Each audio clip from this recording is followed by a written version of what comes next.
தொழுகையை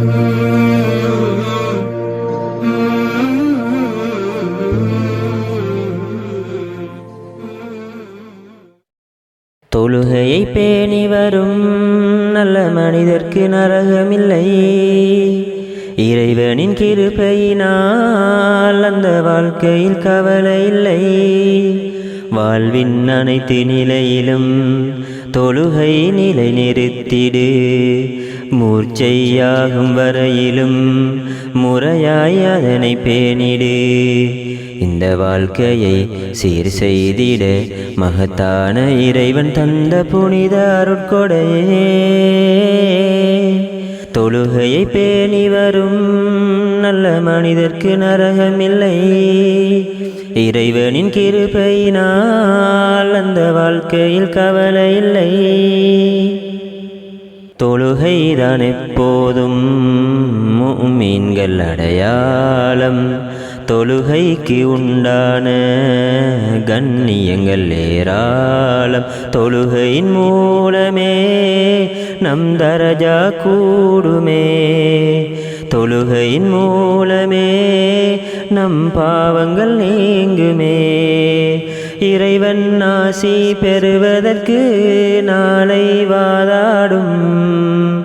உயர்ந்த ஜன்னத்துல் ஃபிர்தௌஸும் நாளை உனக்காகும். இந்த தொழுகை போல சிறந்த அமல்கள் எதுவும் இல்லை. தொழுகையை பேணி வரும் நல்ல மனிதர்க்கு நரகமில்லை. இறைவனின் கிருபையினால் அந்த வாழ்க்கையில் கவலை இல்லை. இஸ்லாத்தின் தலையான இறையோனின் அருளாகும். முஃமின்கள் சுகம் காணும் உயர்வான அமலாகும். தொழுகையின் மூலமே இறை உதவியை கண்டுகொள். அந்த உதவியின் மூலமே நல்வாழ்க்கையை வாழ்ந்து கொள். தினமும் தொழுது வருவதனால் உள்ளம் சுகமாகும். தீய தீய குணங்களெல்லாம் முன்னில் தொலைவாகும்.